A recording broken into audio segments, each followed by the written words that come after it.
लगाए रजनी आँखी के कोर माँ। करिया काजर लगाए रजनी आँखी के कोर माँ।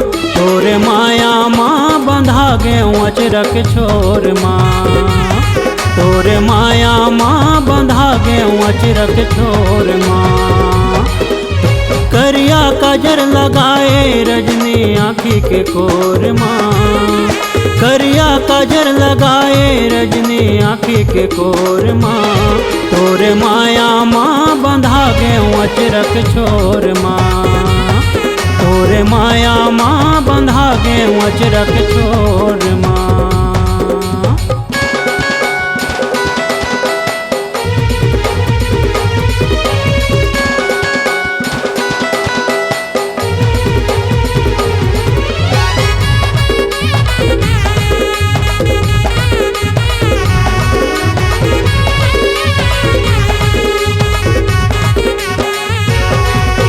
तोर माया माँ मैं जीता मरता नहीं जानस तय पीरला।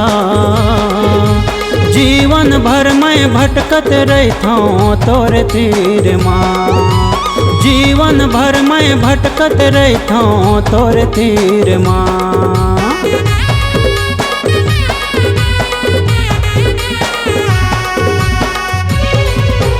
तोर माया माँ मैं जीता मरता नहीं जानस तय पीरला। जीवन भर मैं भटकत रहता तोरे तीर माँ। जीवन भर मैं भटकत रहता तोरे तीर माँ। लचके तोर कमरिया पैरी बाजे गोड़ माँ। लचके तोर कमरिया पैरी बाजे गोर माँ। तोरे माया माँ बंधा गे अचरक छोर माँ। तोरे माया माँ बंधा गे अचरक छोर माँ।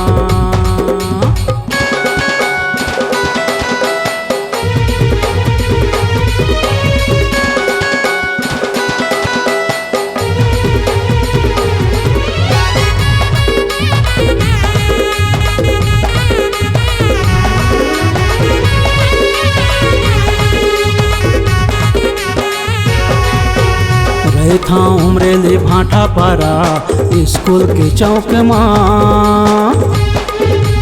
छवि रजक मोरे नाम हावे पूछा तबे मोरे गाँवला। छवि रजक मोरे नाम हावे पूछा तबे मोरे गाँवला।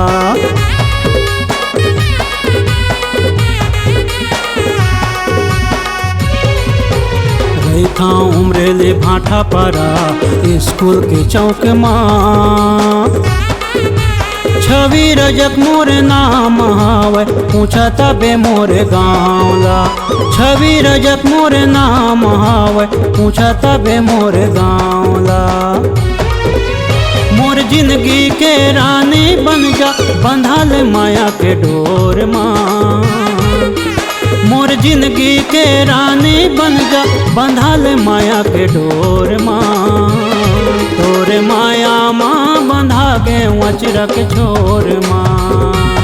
तोरे माया माँ बंधा गे अचरक छोर माँ। करिया काजर लगाए रजनी आँखी के कोर माँ।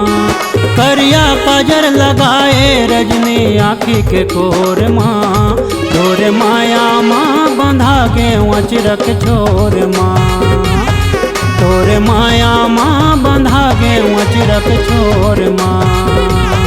तोरे माया माँ बंधा गे अचरक छोर माँ। तोरे माया माँ बंधा गे अचरक छोर माँ।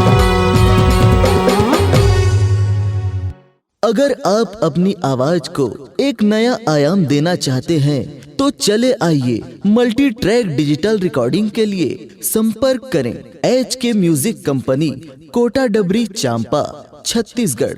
मोबाइल नंबर है 9329238487 और 8085380339।